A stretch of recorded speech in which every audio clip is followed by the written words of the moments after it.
May. What do you want to do tonight? The same thing we do every night, Pinky. Try to take over the world.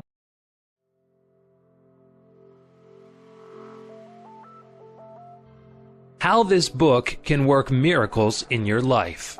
I have seen miracles happen to men and women in all walks of life all over the world. Miracles will happen to you, too, when you begin using the magic power of your subconscious mind. This book is designed to teach you that your habitual thinking and imagery mold, fashion, and create your destiny. For as a man thinketh in his subconscious mind, so is he. Do you know the answers? Why is one man sad and another man happy? Why is one man joyous and prosperous and another man poor and miserable? Why is one man fearful and anxious and another full of faith and confidence? Why does one man have a beautiful, luxurious home while another man lives out a meager existence in a slum? Why is one man a great success and another an abject failure? Why is one speaker outstanding and immensely popular and another mediocre and unpopular? Why is one man a genius in his work or profession while the other man toils and moils all his life without doing or accomplishing anything worthwhile? Why is one man healed of a so-called incurable disease and another isn't? Why is it so many good, kind, religious people suffer the tortures of the damned in their mind and body? Why is it many immoral and irreligious people succeed and prosper and enjoy radiant health? Why is one woman happily married and her sister very unhappy and frustrated? Is there an answer to these questions in the workings of your conscious and subconscious minds? There most certainly is. Reason for writing this book. It is for the express purpose of answering and clarifying the above questions and many others of a similar nature that motivated me to write this book. I have endeavored to explain the great fundamental truths of your mind in the simplest language possible. I believe that it is perfectly possible to explain the basic, foundational, and fundamental laws of life and of your mind in ordinary, everyday language. You will find that the language of this book is that used in your daily papers, current periodicals, in your business offices, in your home, and in the daily workshop. I urge you to study this book and apply the techniques outlined therein. And as you do, I feel absolutely convinced that you will lay hold of a miracle-working power that will lift you up from confusion, misery, melancholy, and failure, and guide you to your true place, solve your difficulties, sever you from emotional and physical bondage, and place you on the royal road to freedom, happiness, and peace of mind. This miracle-working power of your subconscious mind can heal you of your sickness, make you vital and strong again. In learning how to use your inner powers, you will open the prison door of fear and enter into a life described by Paul as the glorious liberty of the sons of God. Releasing the miracle-working power. A personal healing will ever be the most convincing evidence of our subconscious powers. Over 42 years ago, I resolved a malignancy. In medical terminology, it was called sarcoma, by using the healing power of my subconscious mind, which created me and still maintains and governs all my vital functions.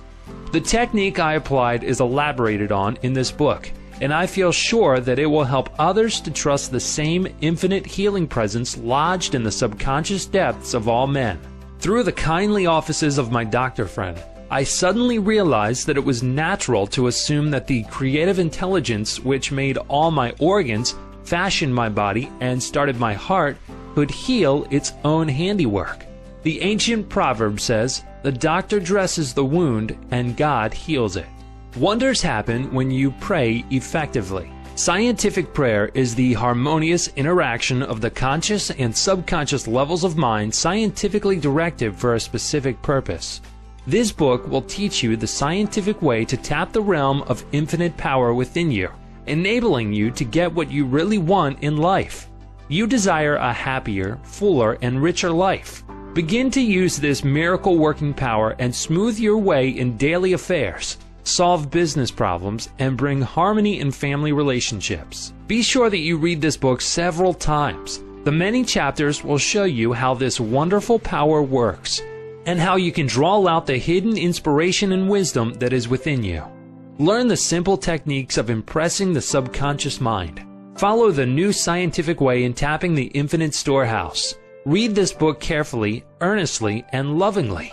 Prove to yourself the amazing way it can help you. It could be, and I believe it will be, the turning point of your life. Everybody prays. Do you know how to pray effectively?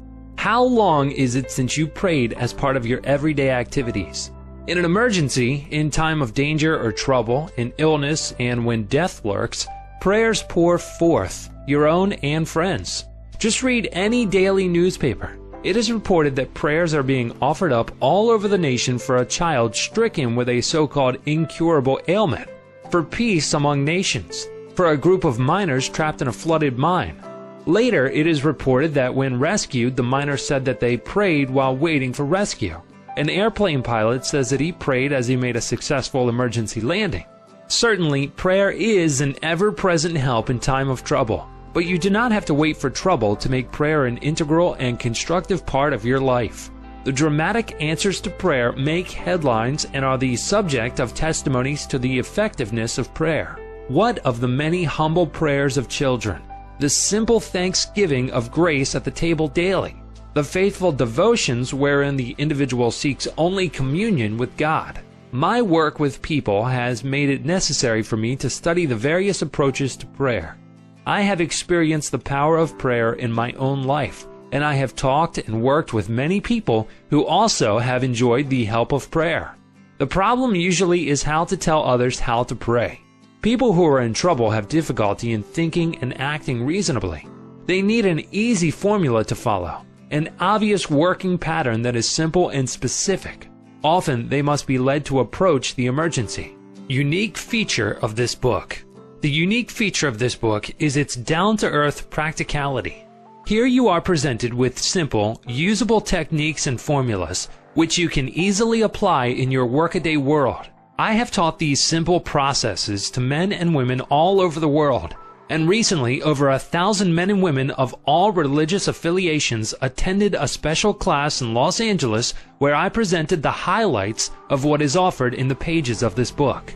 Many came from distances of 200 miles for each class lesson. The special features of this book will appeal to you because they show you why oftentimes you get the opposite of what you prayed for and reveal to you the reasons why.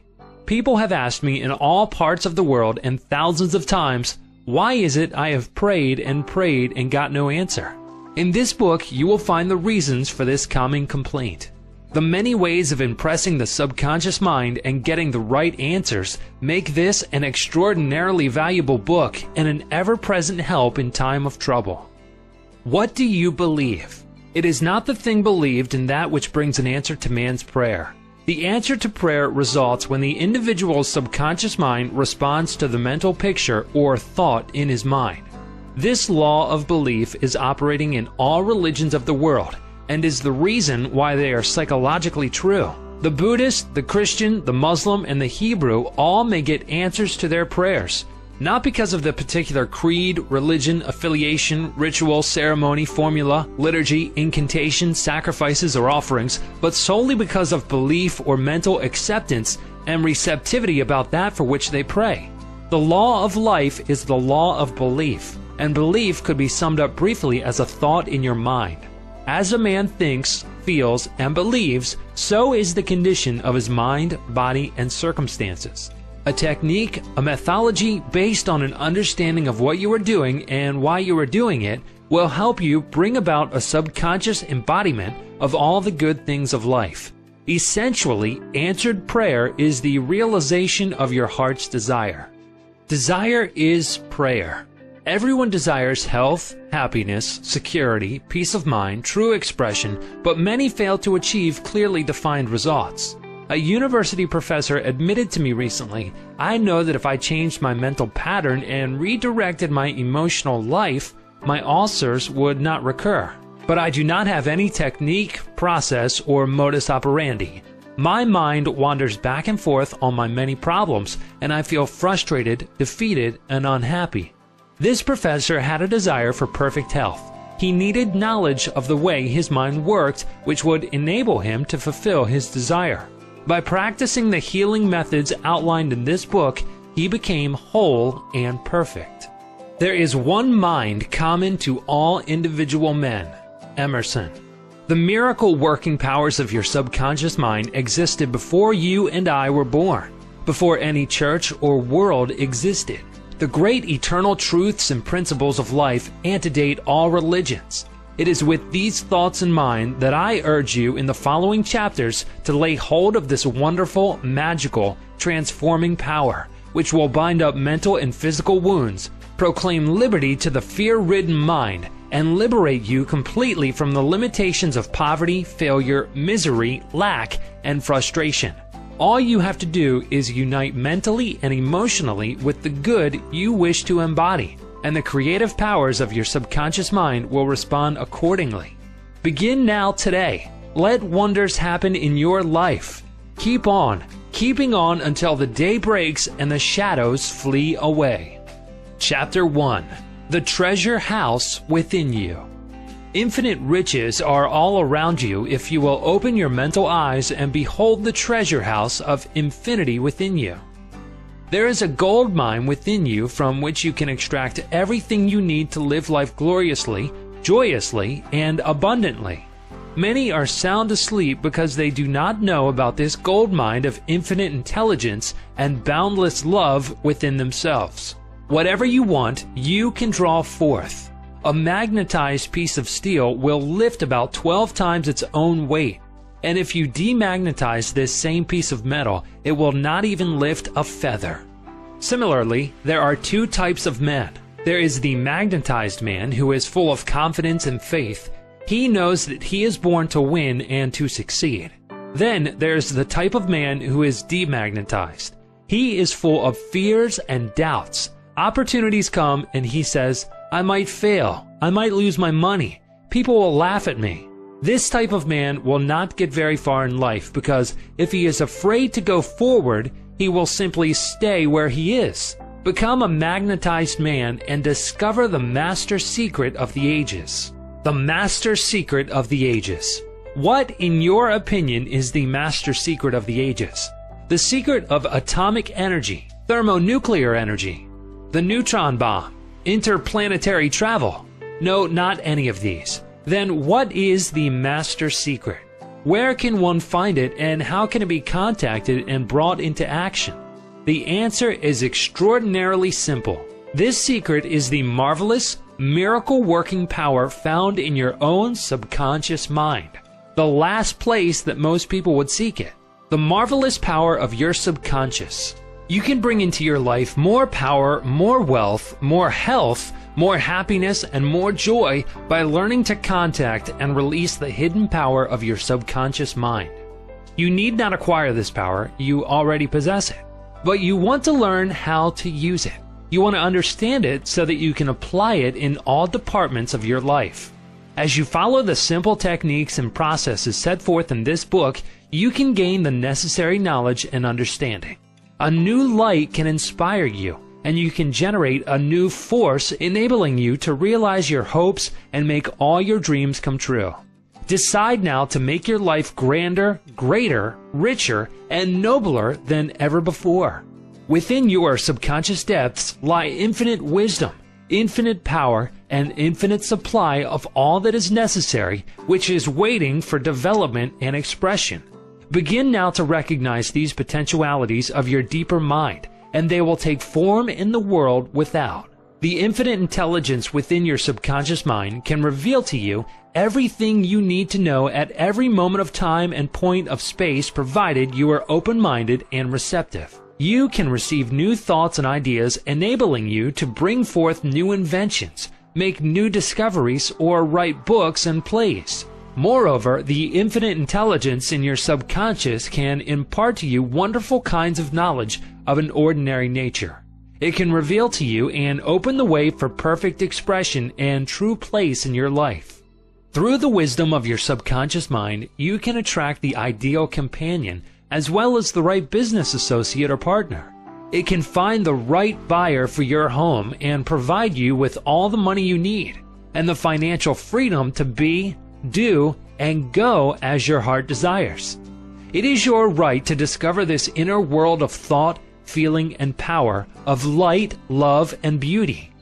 Though invisible, its forces are mighty. Within your subconscious mind, you will find the solution for every problem and the cause for every effect.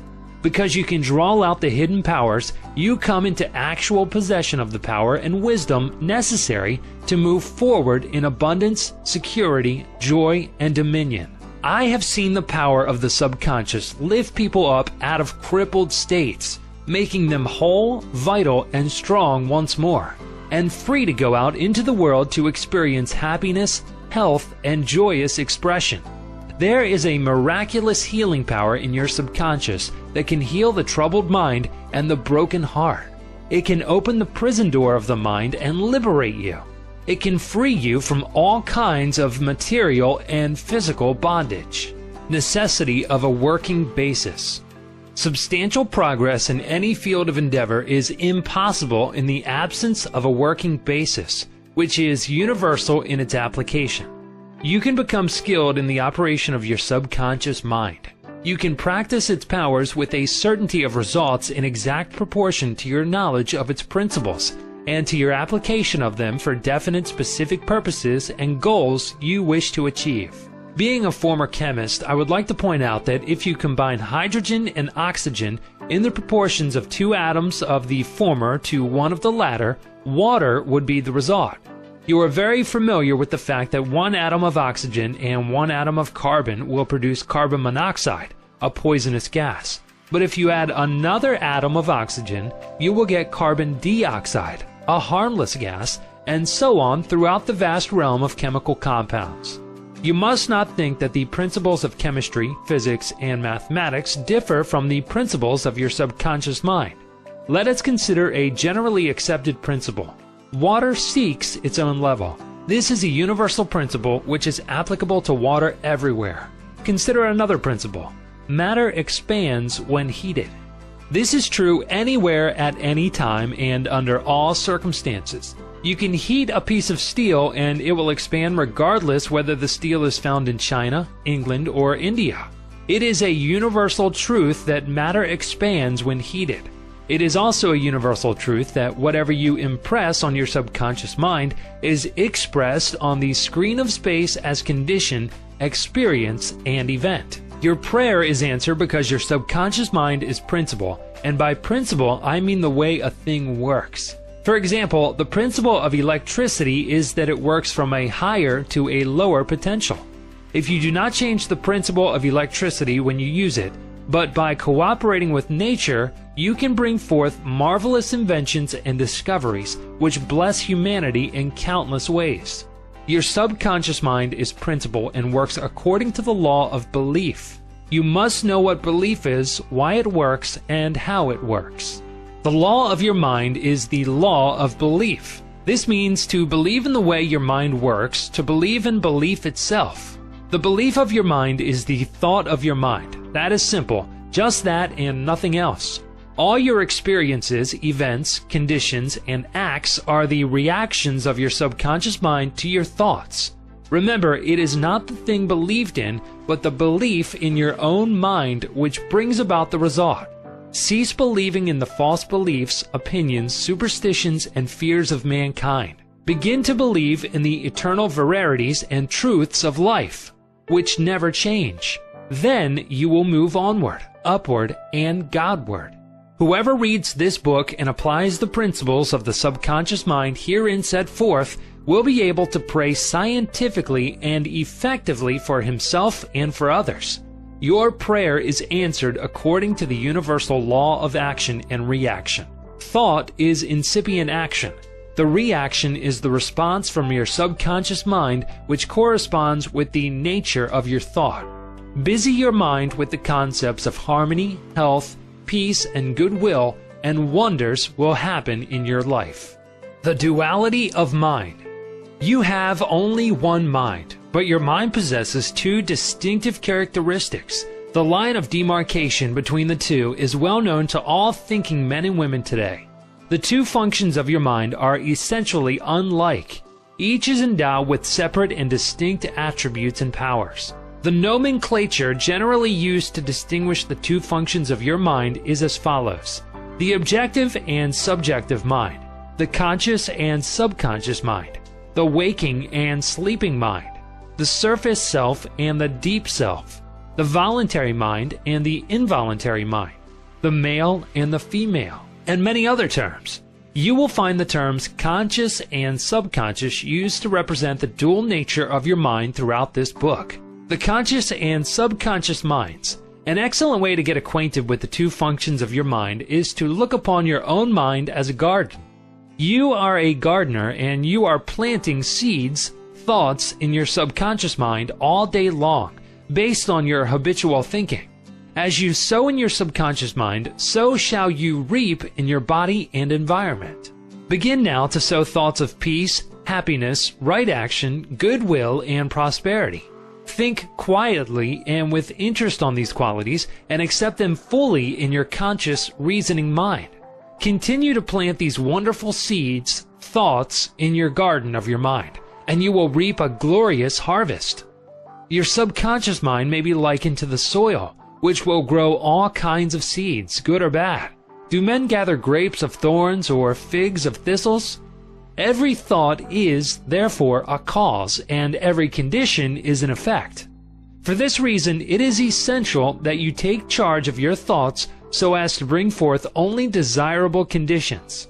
When your mind thinks correctly, when you understand the truth, when the thoughts deposited in your subconscious mind are constructive, harmonious, and peaceful, the magic working power of your subconscious will respond and bring about harmonious conditions, agreeable surroundings, and the best of everything. When you begin to control your thought processes, you can apply the powers of your subconscious to any problem or difficulty. In other words, you will actually be consciously cooperating with the infinite power and omnipotent law which governs all things.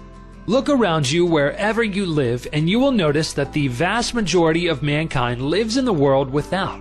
The more enlightened men are intensely interested in the world within.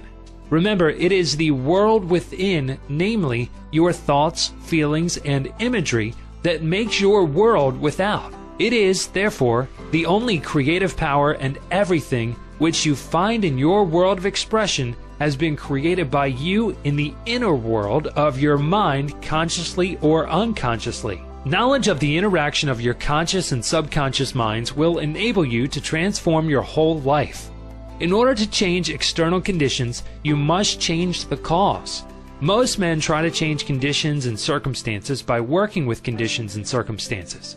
To remove discord, confusion, lack, and limitation, you must remove the cause. And the cause is the way you are using your conscious mind. In other words, the way you are thinking and picturing in your mind. You are living in a fathomless sea of infinite riches. Your subconscious is very sensitive to your thoughts. Your thoughts form the mold or matrix through which the infinite intelligence, wisdom, vital forces, and energies of your subconscious flow. The practical application of the laws of your mind as illustrated in each chapter of this book will cause you to experience abundance for poverty, wisdom for superstition and ignorance, peace for pain, joy for sadness, light for darkness, harmony for discord, faith and confidence for fear, success for failure, and freedom from the law of averages. Certainly there can be no more wonderful blessing than these from a mental, emotional, and material standpoint. Most of the great scientists, artists, poets, singers, writers, and inventors have a deep understanding of the workings of the conscious and subconscious minds. One time Caruso, the great operatic tenor, was struck with stage fright. He said his throat was paralyzed due to spasms caused by intense fear, which constricted the muscles of his throat. Perspiration poured copiously down his face. He was ashamed because in a few minutes he had to go out on the stage, yet he was shaking with fear and trepidation. He said, "They will laugh at me. I can't sing." Then he shouted in the presence of those behind the stage, "The little me wants to strangle the big me within." He said to the little me, "Get out of here. The big me wants to sing through me." By the big me, he meant the limitless power and wisdom of his subconscious mind, and he began to shout, "Get out! Get out! The big me is going to sing." His subconscious mind responded, releasing the vital forces within him. When the call came, he walked out on the stage and sang gloriously and majestically, enthralling the audience.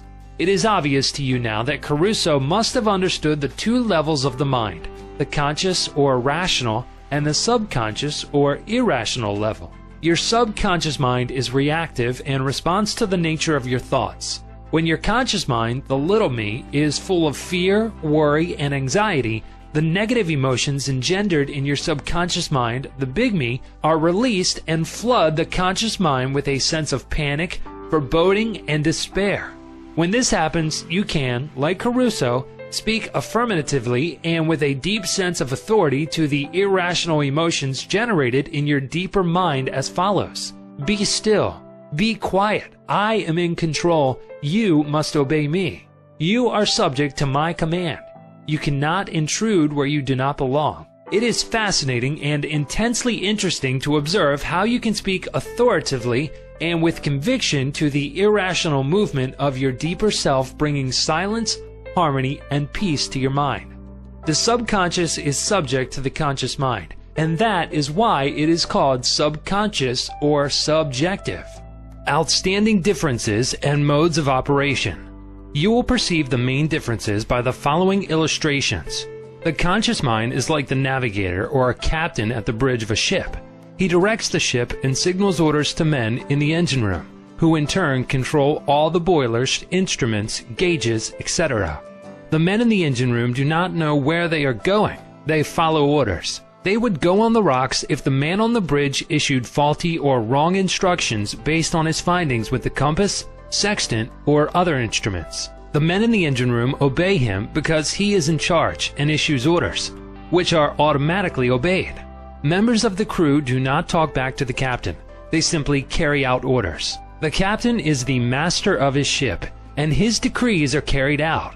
Likewise, your conscious mind is the captain and the master of your ship, which represents your body, environment, and all your affairs. Your subconscious mind takes the orders you give it based upon what your conscious mind believes and accepts as true. When you repeatedly say to people, "I can't afford it," then your subconscious mind takes you at your word and sees to it that you will not be in a position to purchase what you want. As long as you persist in saying, "I can't afford that car, that trip to Europe, that home, that fur coat or ermine wrap," you can rest assured that your subconscious mind will follow your orders, and you will go through life experiencing the lack of all these things. Last Christmas Eve, a beautiful young university student looked at an attractive and rather expensive traveling bag in a store window. She was going home to Buffalo, New York for the holidays. She was about to say, "I can't afford that bag," when she recalled something she had heard at one of my lectures, which was, never finish a negative statement. Reverse it immediately and wonders will happen in your life. She said, "That bag is mine. It is for sale. I accept it mentally and my subconscious sees to it that I receive it." At 8 o'clock Christmas Eve, her fiancé presented her with a bag exactly the same as the one she had looked at and mentally identified herself with at 10 o'clock the same morning. She had filled her mind with the thought of expectancy and released the whole thing to her deeper mind, which has the know-how of accomplishment. This young girl, a student of the University of Southern California, said to me, "I didn't have the money to buy that bag, but now I know where to find money and all the things I need, and that is in the treasure house of eternity within me." Another simple illustration is this. When you say, "I do not like mushrooms," and the occasion subsequently comes that you are served mushrooms in sauces or salads, you will get indigestion because your subconscious mind says to you, the boss, your conscious mind, does not like mushrooms. This is an amusing example of the outstanding differences and modes of operation of your conscious and subconscious minds. A woman may say, "I wake up at 3 o'clock if I drink coffee at night." Whenever she drinks coffee, her subconscious mind nudges her as if to say, "The boss wants you to stay awake tonight." Your subconscious mind works 24 hours a day and makes provisions for your benefit, pouring all the fruit of your habitual thinking into your lap. How her subconscious mind responded. A woman wrote me a few months ago as follows. "I am 75 years old, a widow with a grown family. I was living alone and on a pension. I heard your lectures on the powers of the subconscious mind, wherein you said that ideas could be conveyed to the subconscious mind by repetition faith, and expectancy. I began to repeat frequently with feeling, I am wanted. I am happily married to a kind, loving, and spiritual-minded man. I am secure. I kept on doing this many times a day for about 2 weeks, and one day at the corner drugstore, I was introduced to a retired pharmacist. I found him to be kind, understanding, and very religious. He was a perfect answer to my prayer. Within a week, he proposed to me, and now we are on our honeymoon in Europe. I know that the intelligence within my subconscious mind brought both of us together in divine order. This woman discovered that the treasure house was within her. Her prayer was felt as true in her heart, and her affirmation sank down by osmosis into her subconscious mind, which is the creative medium. The moment she succeeded in bringing about a subjective embodiment, her subconscious mind brought about the answer through the law of attraction. Her deeper mind, full of wisdom and intelligence, brought both of them together in divine order. Be sure that you think on whatsoever things are true, whatsoever things are honest, whatsoever things are just, whatsoever things are pure, whatsoever things are lovely, whatsoever things are of good report, if there be any virtue, and if there be any praise, think on these things. Chapter 2. How your own mind works.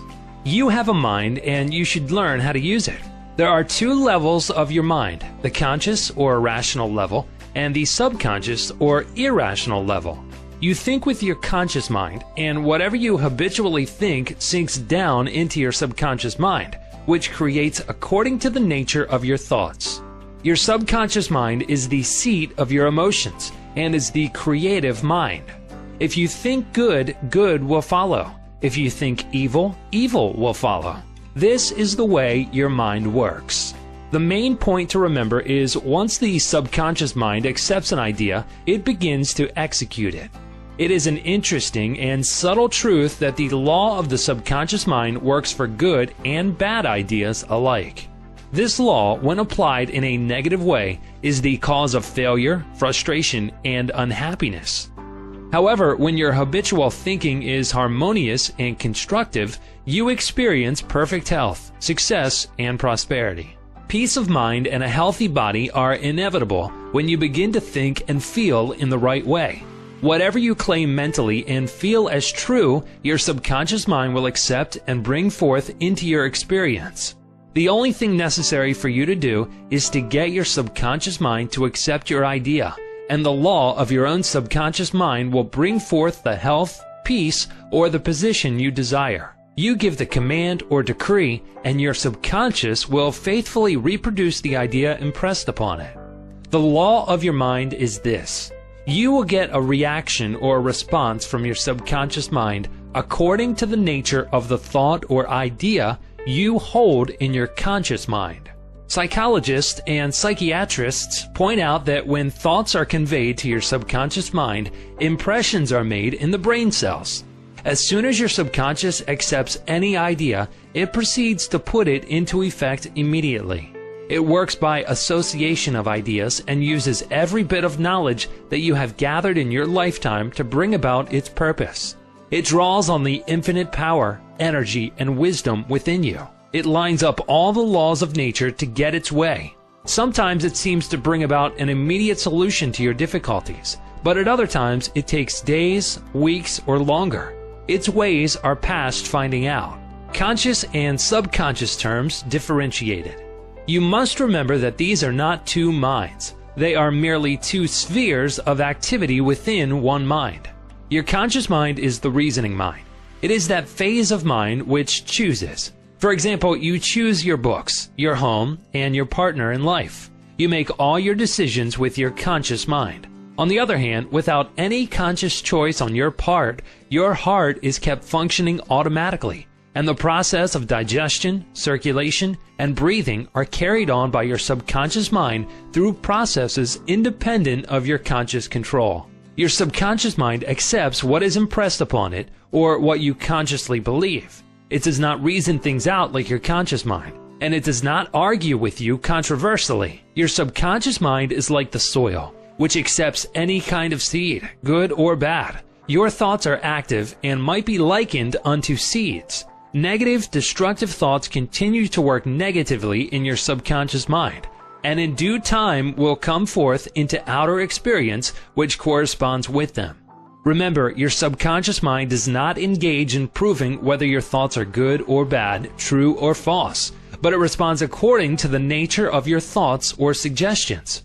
For example, if you consciously assume something is true, even though it may be false, your subconscious mind will accept it as true and proceed to bring about results, which must necessarily follow, because you consciously assumed it to be true. Experiments by psychologists. Innumerable experiments by psychologists and others on persons in the hypnotic state have shown that the subconscious mind is incapable of making selections and comparisons which are necessary for a reasoning process.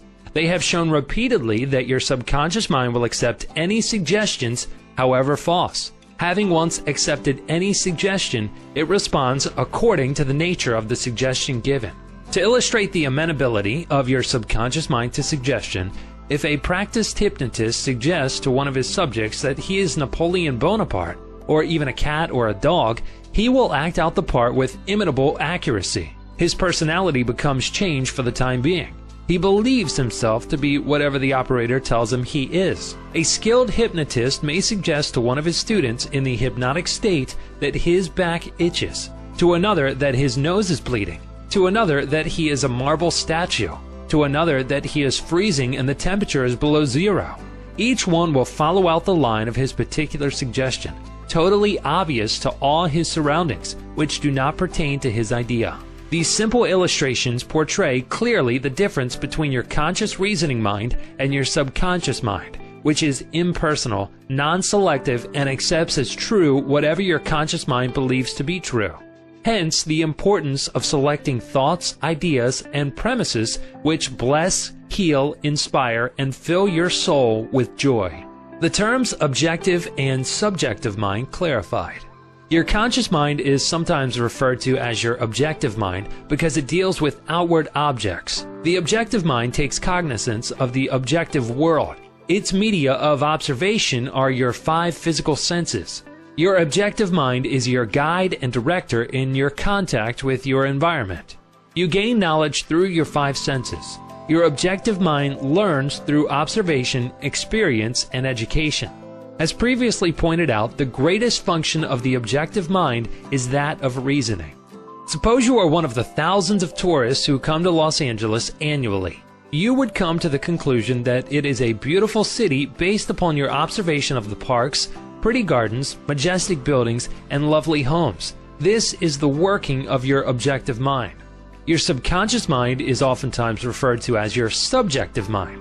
Your subjective mind takes cognizance of its environment by means independent of the 5 senses. Your subjective mind perceives by intuition.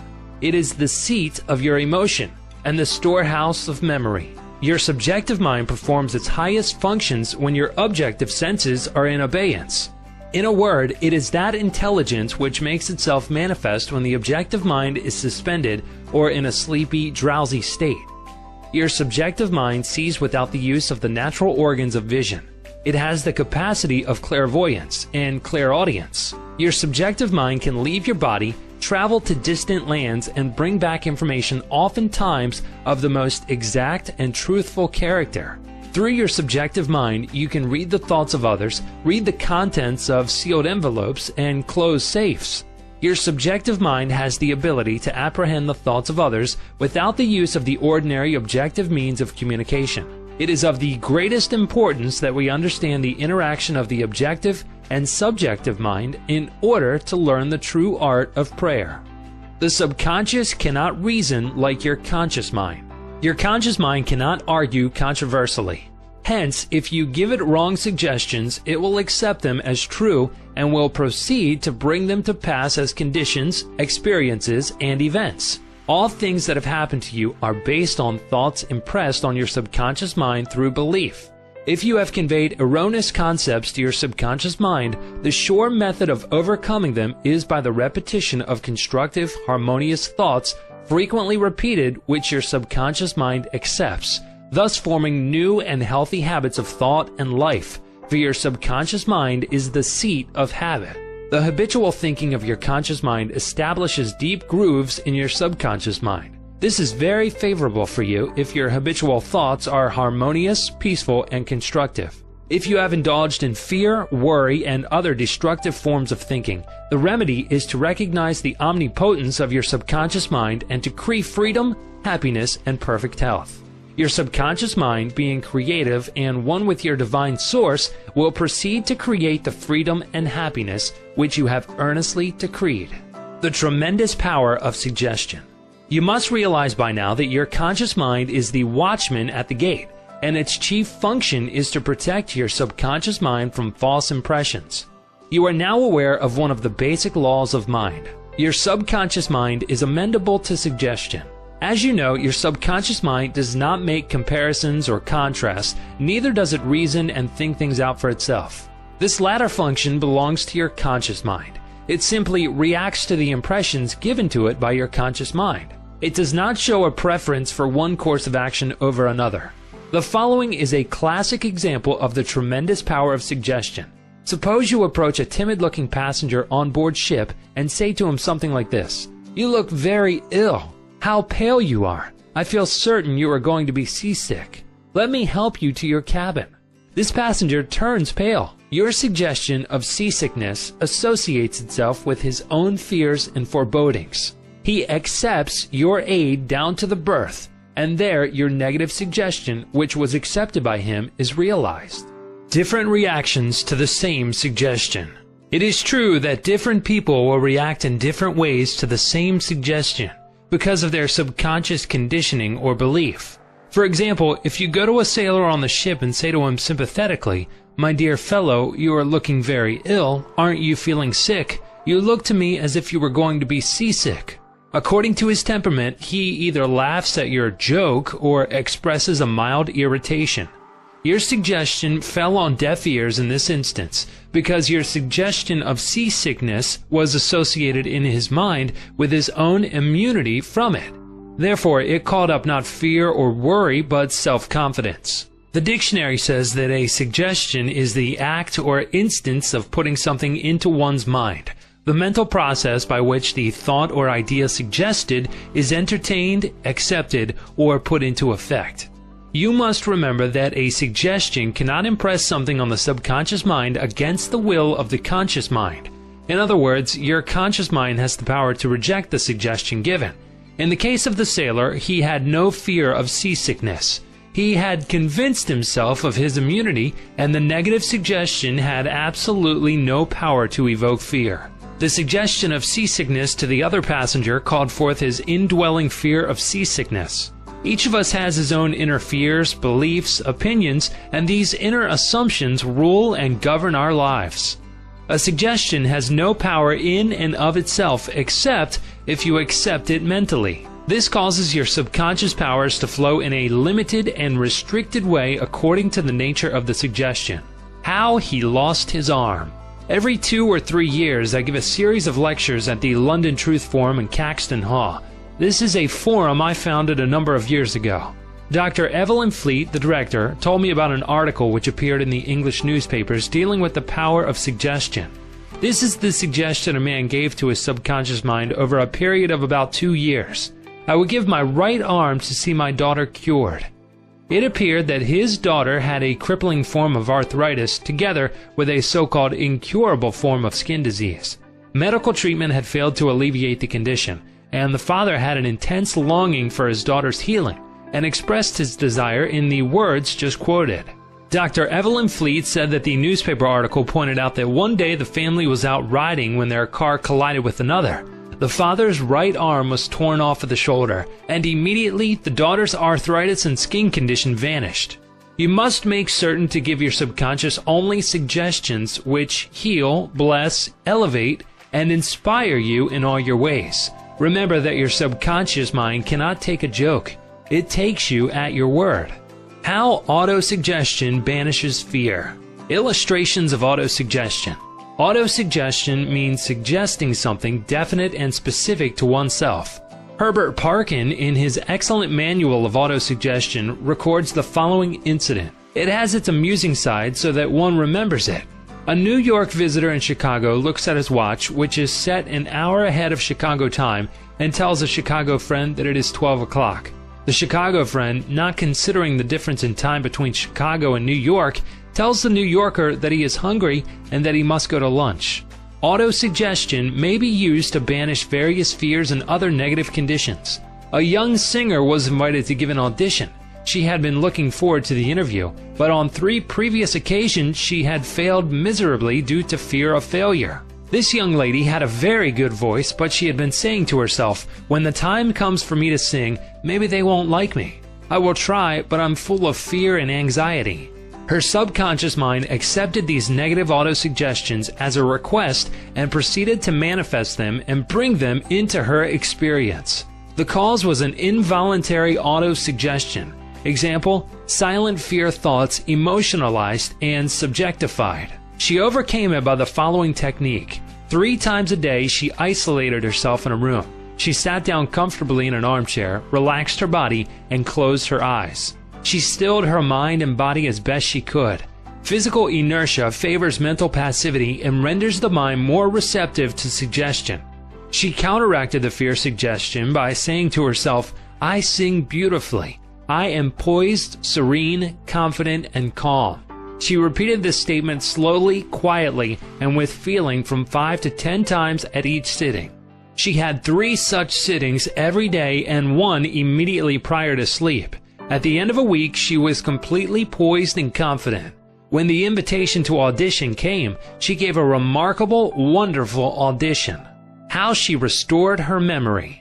A woman aged 75 was in the habit of saying to herself, I am losing my memory. She reversed the procedure and practiced inducing autosuggestion several times a day as follows. My memory from today on is improving in every department. I shall always remember whatever I need to know at every moment of time and point of space.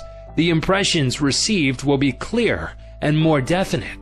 I shall retain them automatically and with ease. Whatever I wish to recall will immediately present itself in the correct form in my mind.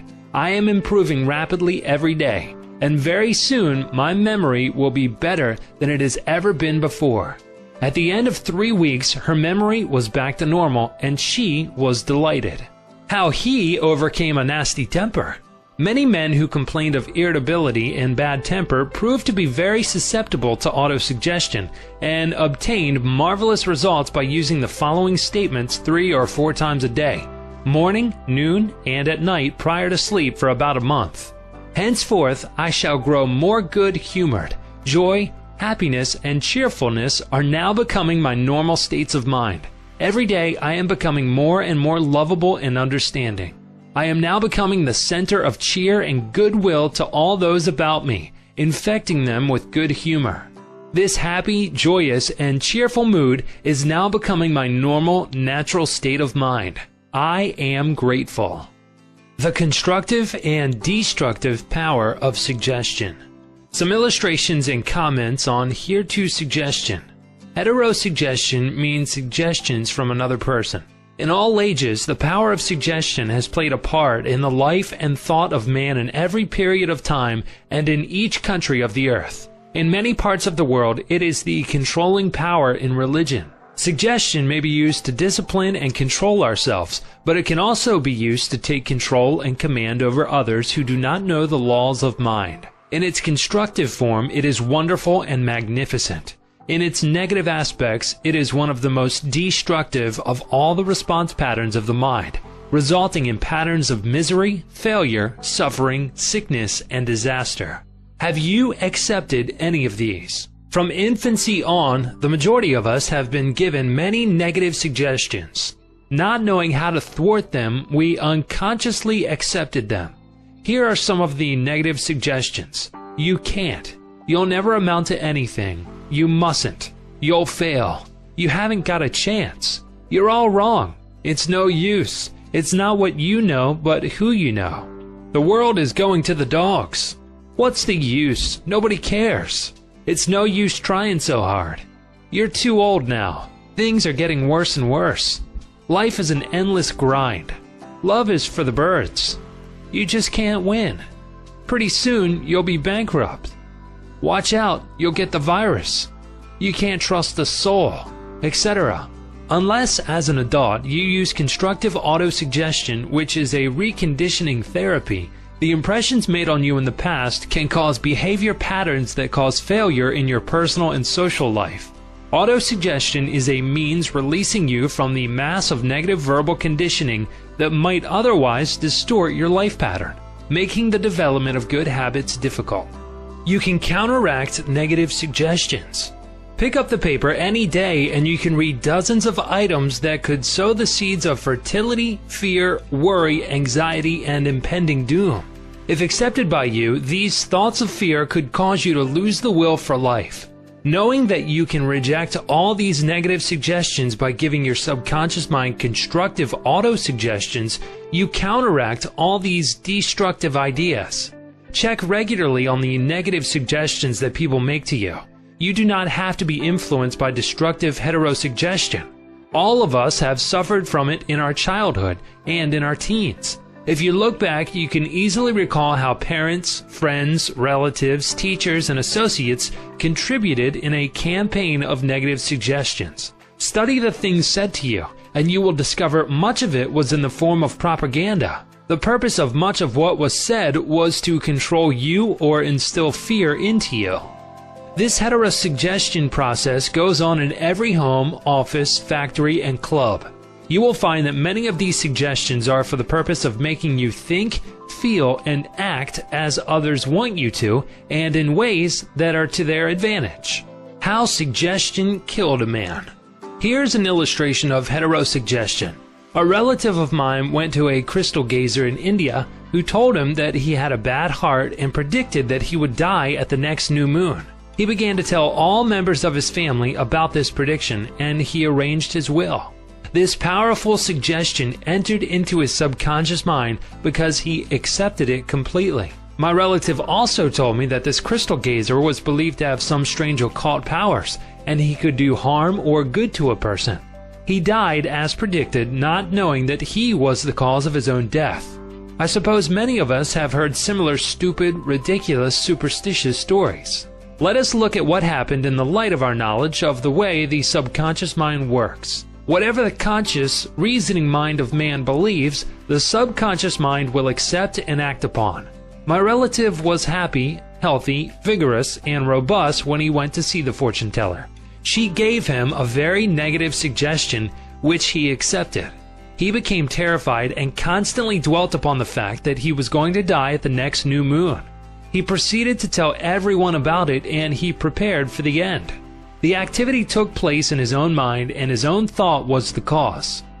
He brought about his own so-called death, or rather destruction of the physical body, by his fear and expectation of the end. The woman who predicted his death had no more power than the stones and sticks in the field. Her suggestion had no power to create or bring about the end she suggested.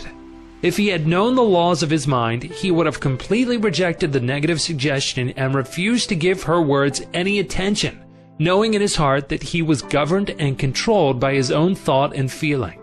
Like tin arrows aimed at the battleship, her prophecy could have been completely neutralized and dissipated without hurting him. The suggestions of others in themselves have absolutely no power whatever over you except the power that you give them through your own thoughts. You have to give your mental consent. You have to entertain the thought. Then it becomes your thought, and you do the thinking. Remember, you have the capacity to choose. Choose life. Choose love. Choose health. The power of an assumed major premise. Your mind works like a syllogism. This means that whatever major premise your conscious mind assumes to be true determines the conclusion your subconscious mind comes to in regard to any particular question or problem in your mind. If your premise is true, the conclusion must be true, as in the following example. Every virtue is laudable. Kindness is a virtue. Therefore, kindness is laudable. Another example is as follows. All formed things change and pass away. The pyramids of Egypt are formed things. Therefore, someday the pyramids will pass away.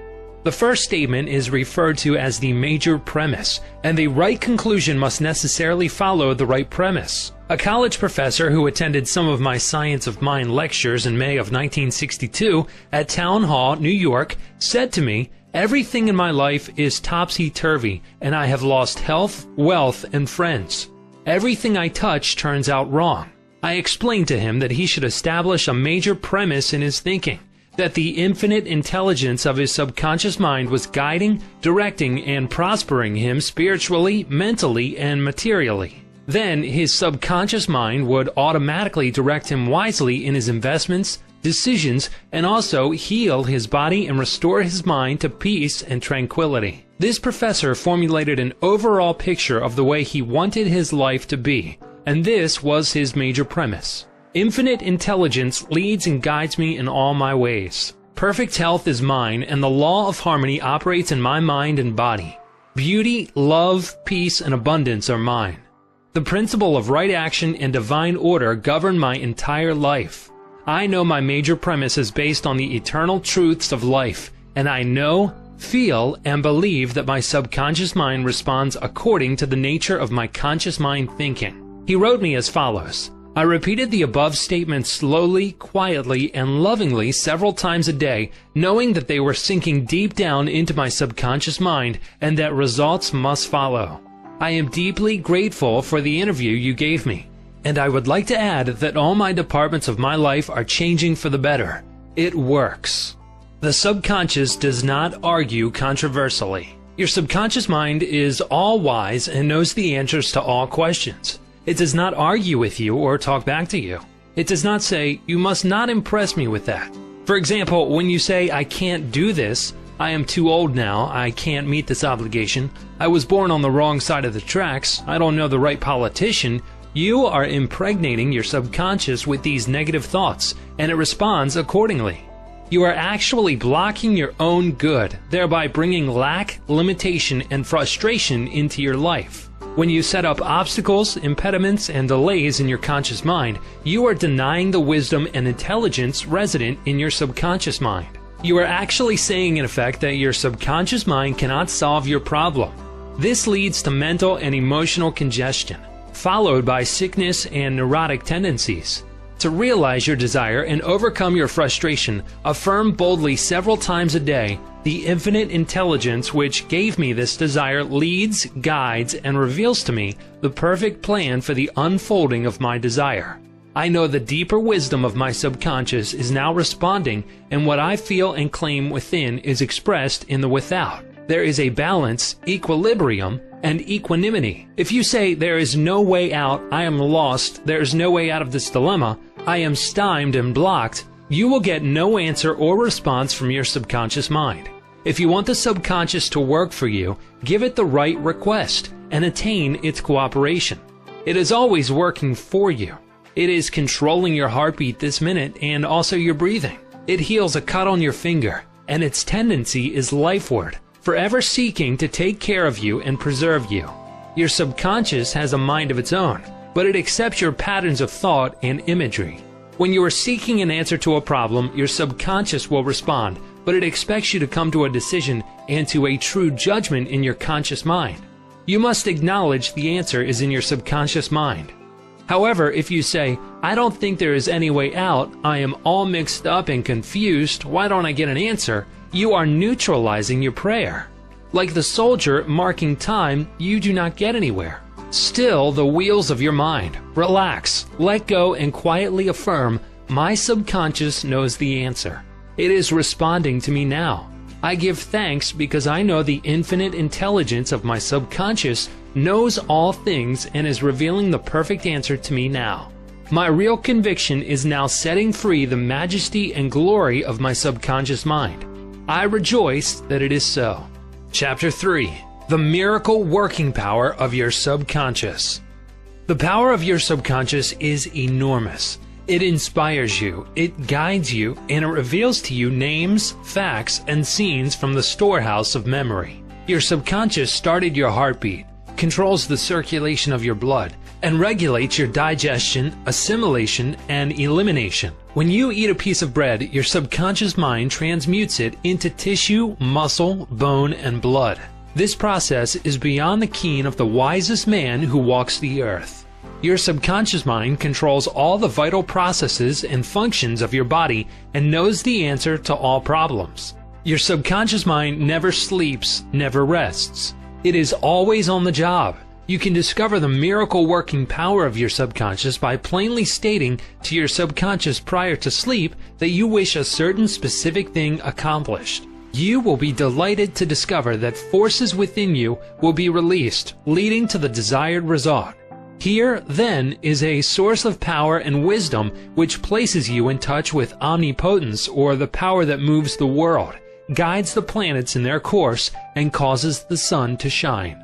Your subconscious mind is the source of your ideals, aspirations, and altruistic urges. It was through the subconscious mind that Shakespeare perceived great truths hidden from the average man of his day. Undoubtedly, it was the response of his subconscious mind that caused the Greek sculptor Phidias to portray beauty, order, symmetry, and proportion in marble and bronze. It enabled the Italian artist Raphael to paint Madonnas, and Ludwig van Beethoven to compose symphonies. In 1955, I lectured at the Yoga Forest University, Rishikesh, India, and there I chatted with a visiting surgeon from Bombay. He told me about Dr. James S. Dale, a Scotch surgeon who worked in Bengal before ether or other modern methods of anesthesia were discovered. Between 1843 and 1846, Dr. S. Dale performed about 400 major operations of all kinds, such as amputations, removal of tumors and cancerous growths, as well as operations on the eye, ear, and throat. All operations were conducted under mental anesthesia only. This Indian doctor at Rishikesh informed me that the post-operative mortality rate of patients operated on by Dr. S. Dale was extremely low, probably 2 or 3%. Patients felt no pain, and there were no deaths during the operations. Dr. S. Dale suggested to the subconscious minds of all his patients who were in a hypnotic state that no infection or septic condition would develop. You must remember that this was before Louis Pasteur, Joseph Lister, and others who pointed out the bacterial origin of disease and causes of infection due to unsterilized instruments and virulent organisms. This Indian surgeon said that the reason for the low mortality rate and the general absence of infection, which was reduced to a minimum, was undoubtedly due to the suggestions of Dr. Isdale to the subconscious minds of his patients. They responded according to the nature of his suggestion. It is simply wonderful when you conceive how a surgeon over 120 years ago discovered the miraculous wonder-working powers of the subconscious mind. Doesn't it cause you to be seized with a sort of mystic awe when you stop and think of the transcendental powers of your subconscious mind? Consider its extrasensory perceptions, such as its capacity for clairvoyance and clairaudience, its independence of time and space, its capacity to render you free from all pain and suffering, and its capacity to get the answers to all problems, be that what they may. All these and many more reveal to you that there is a power and intelligence within you that far transcends your intellect, causing you to marvel at the wonders of it all. All these experiences cause you to rejoice and believe in the miracle-working powers of your own subconscious mind. Your subconscious is your book of life. Whatever thoughts, beliefs, opinions, theories, or dogmas you write, engrave, or impress on your subconscious mind, you shall experience them as the objective manifestation of circumstances, conditions, and events. What you write on the inside, you will experience on the outside. You have two sides to your life, objective and subjective, visible and invisible, thought and its manifestation. Your brain receives your thought, which is the organ of your conscious reasoning mind. When your conscious or objective mind accepts the thought completely, it is sent to the solar plex, called the brain of your mind, where it becomes flesh and is made manifest in your experience. As previously outlined, your subconscious cannot argue. It acts only from what you write on it. It accepts your verdict or the conclusions of your conscious mind as final. This is why you are always writing on the book of life, because your thoughts become your experiences. The American essayist Ralph Waldo Emerson said, "Man is what he thinks all day long. What is impressed in the subconscious is expressed." William James, the father of American psychology, said that the power to move the world is in your subconscious mind. Your subconscious mind is one with infinite intelligence and boundless wisdom. It is fed by hidden springs and is called the law of life. Whatever you impress upon your subconscious mind, the latter will move heaven and earth to bring it to pass. You must, therefore, impress it with right ideas and constructive thoughts. The reason there is so much chaos and misery in the world is because people do not understand the interaction of their conscious and subconscious minds. When these two principles work in accord, in concord, in peace, and synchronously together, you will have health, happiness, peace, and joy. There is no sickness or discord when the conscious and subconscious work together harmoniously and peacefully. The tomb of Hermes was opened with great expectancy and a sense of wonder because people believed that the greatest secret of the ages was contained therein. The secret was as within, so without, as above, so below. In other words, whatever is impressed in your subconscious mind is expressed on the screen of space. This same truth was proclaimed by Moses, Isaiah, and all the illumined seers of the ages. Whatever you feel as true subjectively is expressed as conditions, experiences, and events. Motion and emotion must balance. As in heaven, your own mind, so on earth, in your body and environment. This is the great law of life. You will find throughout all nature the law of action and reaction, of rest and motion. These two must balance. Then there will be harmony and equilibrium. You are here to let the life principle flow through you rhythmically and harmoniously. The intake and the outgo must be equal. The impression and the expression must be equal. All your frustration is due to unfilled desire. If you think negatively, destructively, and viciously, these thoughts generate destructive emotions which must be expressed and find an outlet. These emotions, being of a negative nature, are frequently expressed as ulcers, heart trouble, tensions, and anxieties. What is your idea or feeling about yourself now? Every part of your being expresses that idea. Your vitality, body, financial status, friends, and social status represent a perfect reflection of the idea you have of yourself. This is the real meaning of what is impressed in your subconscious mind, and which is expressed in all phases of your life. We injure ourselves by the negative ideas which we entertain. How often have you wounded yourself by getting angry, fearful, jealous, or vengeful? These are the poisons that enter your subconscious mind. You were not born with these negative attitudes. Feed your subconscious mind life-giving thoughts and you will wipe out all the negative patterns lodged therein. As you continue to do this, all the past will be wiped out and remembered no more. The subconscious heals a malignancy of the skin. A person healing will ever be the most convincing evidence of the healing power of the subconscious mind. Over 40 years ago, I resolved a malignancy of skin through prayer. Medical therapy had failed to check the growth, and it was getting progressively worse. A clergyman with a deep psychological knowledge explained to me the inner meaning of the 139th Psalm, wherein it says, "In thy book all my members were written, which in continuance were fashioned, when as yet there was none of them." He explained that the term book meant my subconscious mind, which fashioned and molded all my organs from an invisible cell. He also pointed out that inasmuch as my subconscious mind made my body, it could also recreate it and heal it according to the perfect pattern within it. This clergyman showed me his watch and said, "This had a maker, and the watchmaker had to have the idea first in mind before the watch became an objective reality. And if this watch was out of order, the watchmaker could fix it." My friend reminded me that the subconscious intelligence which created my body was like a watchmaker, and it also knew exactly how to heal, restore, and direct all the vital functions and processes of my body, but that I had to give it the perfect idea of health. This would act as cause, and the effect would be a healing. I prayed in a very simple way as follows. My body and all its organs were created by the infinite intelligence in my subconscious mind. It knows how to heal me. Its wisdom fashioned all my organs, tissues, muscles, and bones.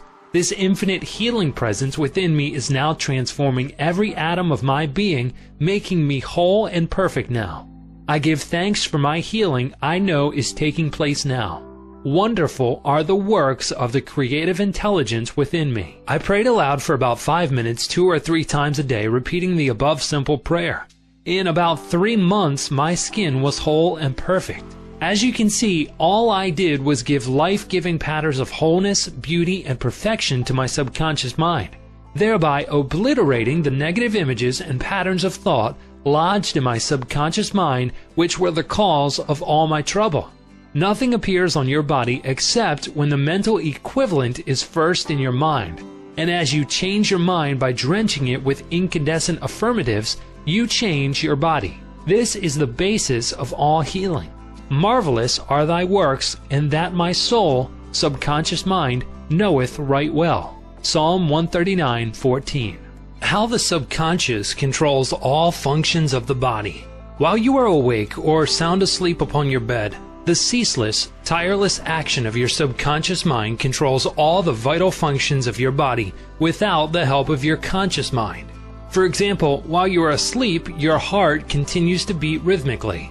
Your lungs do not rest, and the process of inhalation and exhalation, whereby your blood absorbs fresh air, goes on just the same as when you are awake. Your subconscious controls your digestive processes and your glandular secretions, as well as all the other mysterious operations of your body. The hair on your face continues to grow whether you are asleep or awake. Scientists tell us that the skin secretes much more perspiration during sleep than during the waking hours. Your eyes, ears, and other senses are active during sleep. For instance, many of our great scientists have received answers to perplexing problems while they were asleep. They saw the answers in a dream. Oftentimes, your conscious mind interferes with the normal rhythm of the heart, lungs, and functioning of the stomach and intestines by worry, anxiety, fear, and depression. These patterns of thought interfere with the harmonious functioning of your subconscious mind. When mentally disturbed, the best procedure is to let go, relax, and still the wheels of your thought processes. Speak to your subconscious mind, telling it to take over in peace, harmony, and divine order.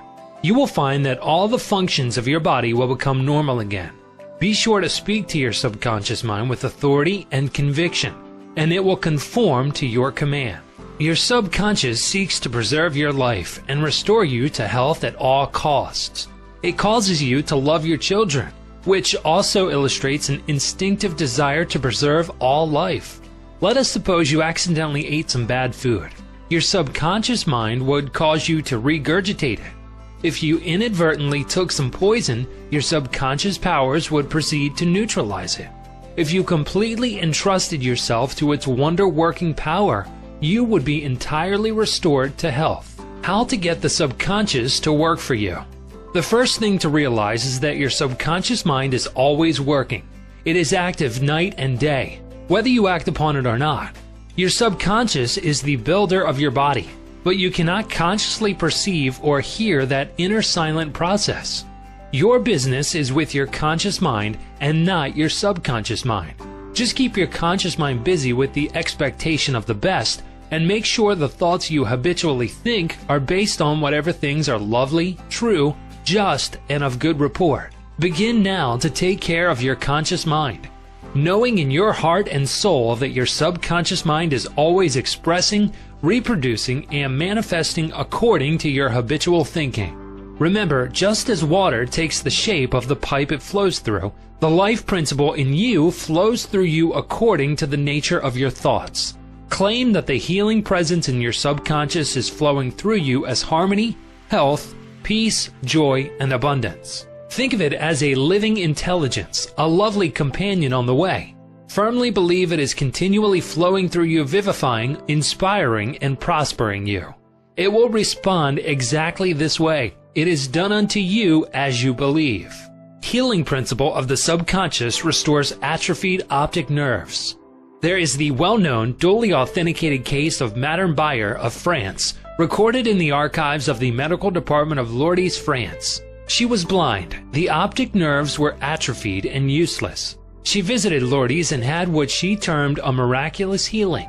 Ruth Cranston, a Protestant young lady who investigated and wrote about healings at Lourdes in McCall's magazine, November 1955, writes about Madame Dyer as follows.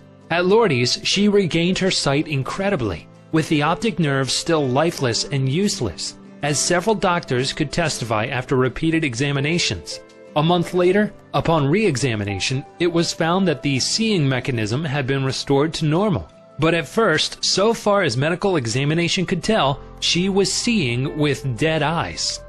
I have visited Lourdes several times where I, too, witnessed some healings. And of course, as we shall explain in the next chapter, there is no doubt that healings take place at many shrines throughout the world, Christian and non-Christian. The waters of the shrine did not heal Madame Dyer, to whom we just referred, but by her own subconscious mind which responded to her belief. The healing principle within her subconscious mind responded to the nature of her thought. Belief is a thought in the subconscious mind. It means to accept something as true. The thought accepted executes itself automatically. Undoubtedly, Madame Dyer went to the shrine with expectancy and great faith, knowing in her heart she would receive a healing. Her subconscious mind responded accordingly, releasing the ever-present healing forces. The subconscious mind, which created the eye, can certainly bring a dead nerve back to life.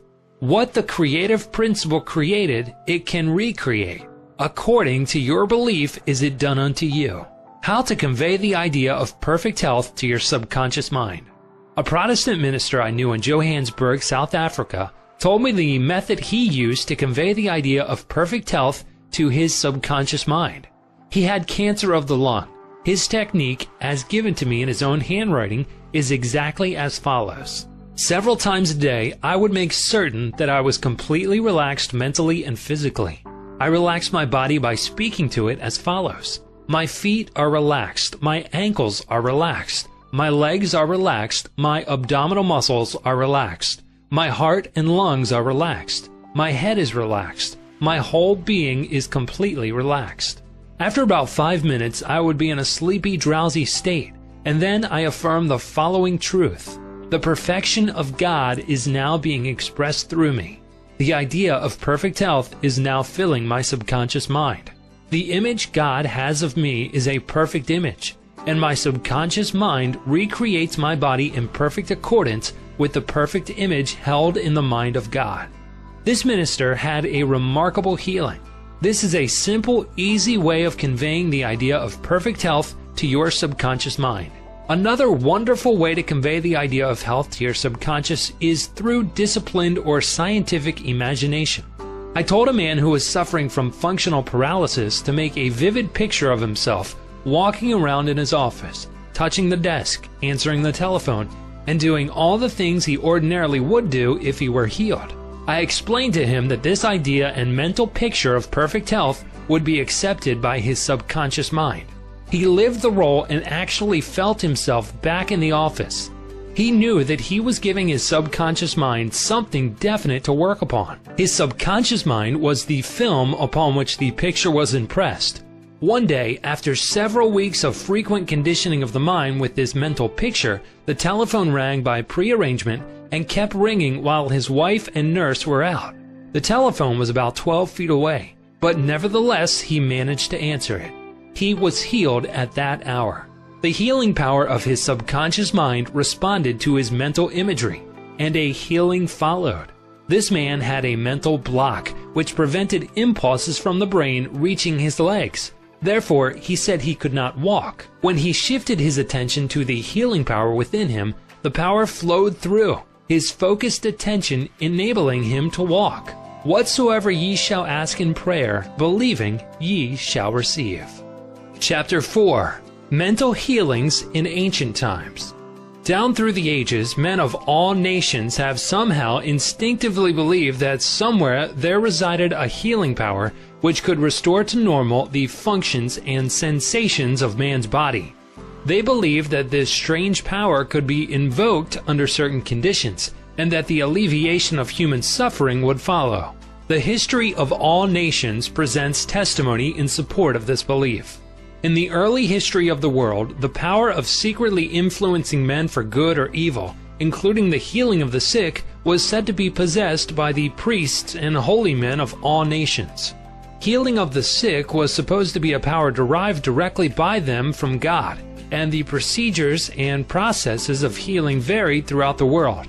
The healing processes took the form of supplications to God attended by various ceremonies, such as the laying on of hands, incantations, the application of amulets, talismans, rings, relics, and images. For example, in the religions of antiquity, priests in the ancient temples gave drugs to the patient and practiced hypnotic suggestions prior to the patient's sleep, telling him that the gods would visit him in his sleep and heal him. Many healings followed. Obviously, all this was the work of potent suggestions to the subconscious mind. After the performance of certain mysterious rites, the devotees of Hecate would see the goddess during sleep, provided that before going to sleep they had prayed to her according to weird and fantastic instructions. They were told to mix lizards with resin, frankincense, and myrrh, and pound all this together in the open air under the crescent moon. Healings were reported in many cases following this grotesque procedure. It is obvious that these strange procedures, as mentioned in the illustrations given, favored suggestion and acceptance by the subconscious mind of these people by making a powerful appeal to their imagination. Actually, in all these healings, the subconscious mind of the subject was the healer. In all ages, unofficial healers have obtained remarkable results in cases where authorized medical skill has failed. This gives cause for thought. How do these healers in all parts of the world effect their cures? The answer to all these healings is due to the blind belief of the sick person, which released the healing power resident in his subconscious mind. Many of the remedies and methods employed were rather strange and fantastic, which fired the imagination of the patients, causing an aroused emotional state. This state of mind facilitated the suggestion of health and was accepted both by the conscious and subconscious mind of the sick. This will be elaborated on further in the next chapter. Biblical accounts of the use of the subconscious powers. What things soever ye desire, when ye pray, believe that ye receive them, and ye shall have them. Note the difference in tenses. The inspired writer tells us to believe and accept as true the fact that our desire has already been accomplished and fulfilled, that it is already completed, and that its realization will follow as a thing in the future. The success of this technique depends on the confident conviction that the thought, the idea, the picture is already a fact in mind. In order for anything to have substance in the realm of mind, it must be thought of as actually existing there. Here, in a few cryptic words, is a concise and specific direction for making use of the creative power of thought by impressing upon the subconscious the particular thing which you desire. Your thought, idea, plan, or purpose is as real on its own plane as your hand or your heart. In following the biblical technique, you completely eliminate from your mind all consideration of conditions, circumstances, or anything which might imply adverse contingencies. You are planting a seed, a concept, in the mind which, if you leave it undisturbed, will infallibly germinate into external fruition. The prime condition is faith. Over and over again you read in the Bible, according to your faith is it done unto you. If you plant certain types of seeds in the ground, you have faith they will grow after their kind. This is the way of seeds, and trusting the laws of growth and agriculture, you know that these seeds will come forth after their kind. Faith, as mentioned in the Bible, is a way of thinking, an attitude of mind, an inner certitude, knowing that the idea you fully accept in your conscious mind will be embodied in your subconscious mind and made manifest. Faith is, in a sense, accepting as true what your reason and senses deny. For example, a shutting out of the little, rational, analytical, conscious mind and embracing an attitude of complete reliance on the inner power of your subconscious mind. Miracles at various shrines throughout the world. It is an established fact that cures have taken place at various shrines throughout the world, such as in Japan, India, Europe, and America. I have visited several of the famous shrines in Japan. At the world-famous shrine called Dyer is a gigantic divinity of bronze where Buddha is seated with folding hands, and the head is inclined in an attitude of profound contemplative ecstasy. It is 42 feet in height and is called the Great Buddha. Here I saw young and old making offerings at its feet. Money, fruit, rice, and oranges were offered. Candles were lit, incense was burned, and prayers of petition recited. The guide explained the chant of a young girl as she murmured a prayer, bowed low, and placed 2 oranges as an offering. She also lit a candle. He said she had lost her voice and it was restored at the shrine. She was thanking Buddha for restoring her voice. She had the simple faith that Buddha would give her back her singing voice if she followed a certain ritual, fasted, and made certain offerings. All this helped to kindle faith and expectancy, resulting in a conditioning of her mind to the point of belief.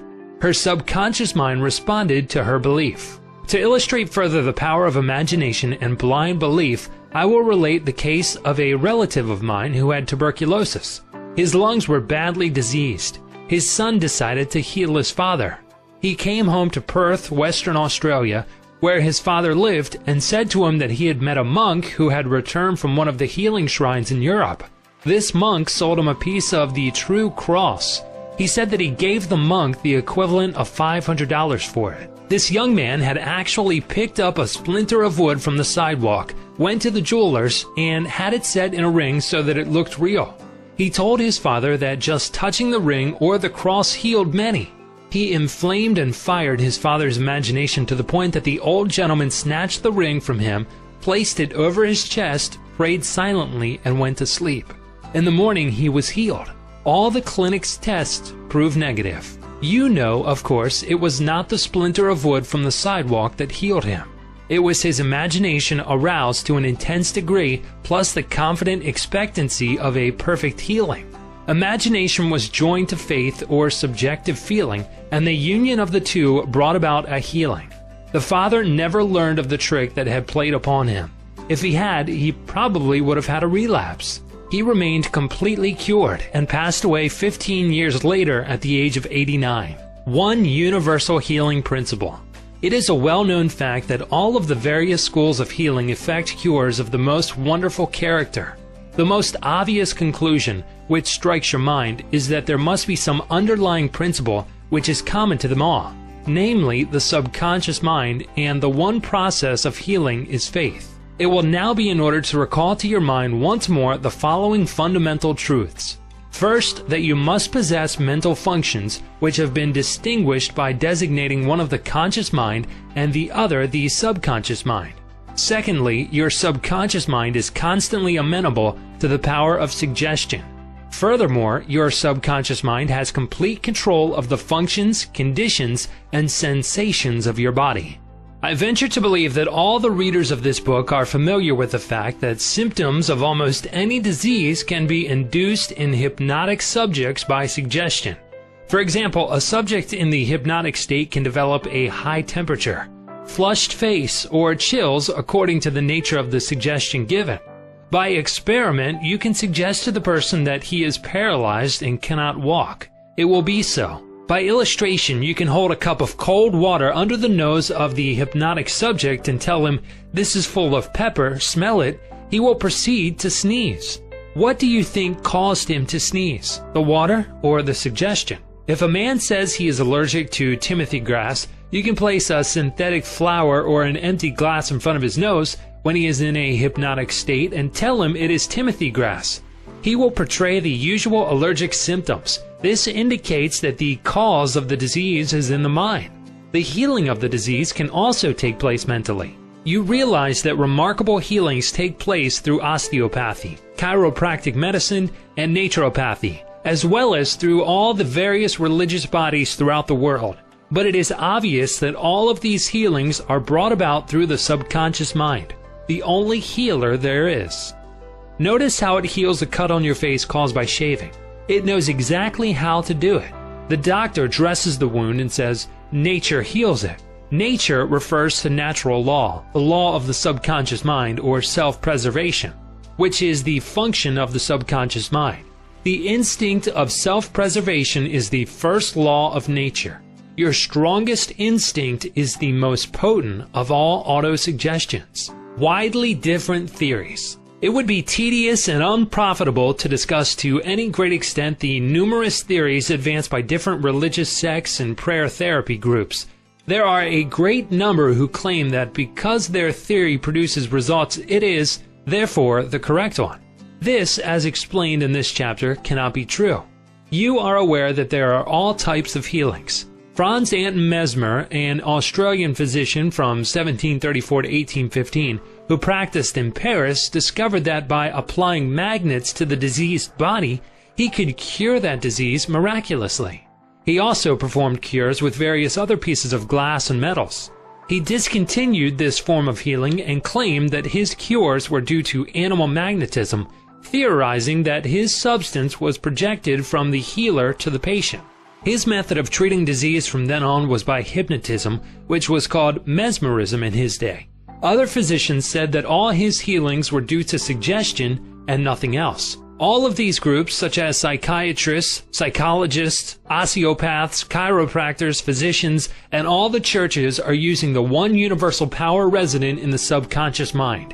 Each may proclaim the healings are due to their theory. The process of all healing is a definite, positive mental attitude, an inner attitude, or a way of thinking called faith. Healing is due to a confident expectancy, which acts as a powerful suggestion to the subconscious mind, releasing its healing potency. One man does not heal by a different power than another. It is true he may have his own theory or method. There is only one process of healing, and that is faith. There is only one healing power, namely your subconscious mind. Select the theory and method you prefer. You can rest assured if you have faith, you shall get results. Views of Paracelsus. Philippus Paracelsus, a famous Swiss alchemist and physician who lived from 1493 to 1541, was a great healer in his day.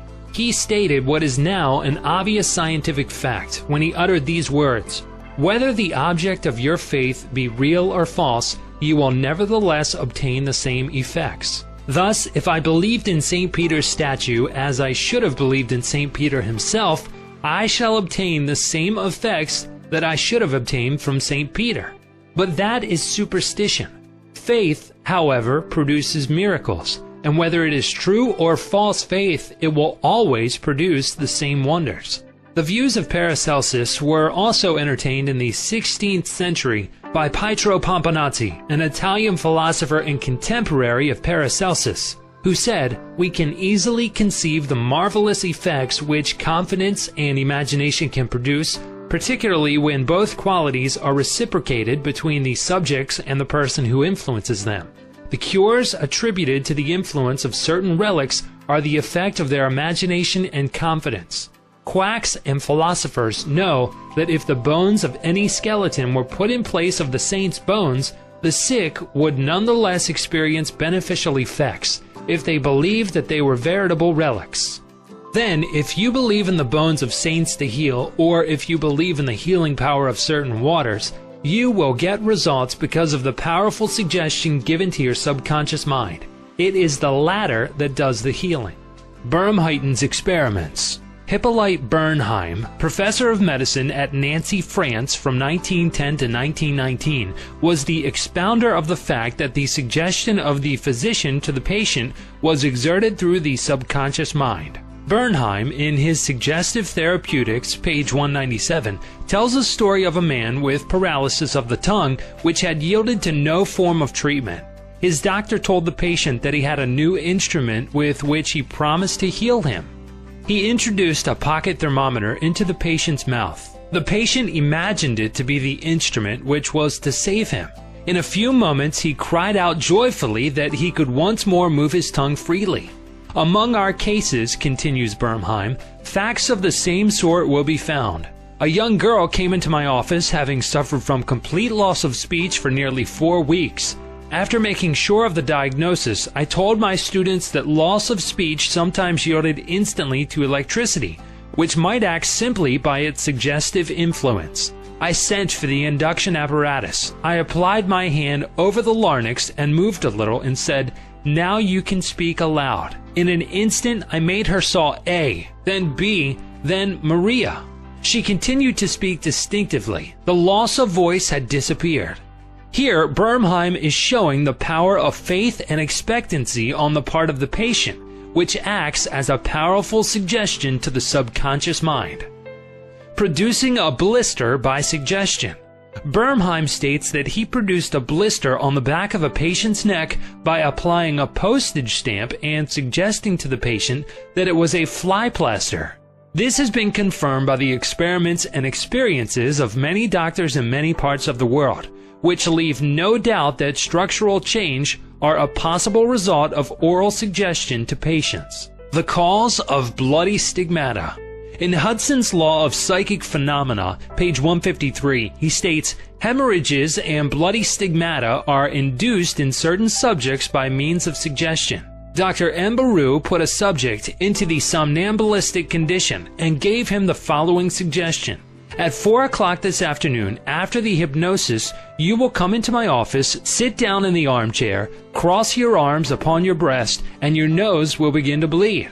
At the hour appointed, the young man did as directed. Several drops of blood came from the left nostril.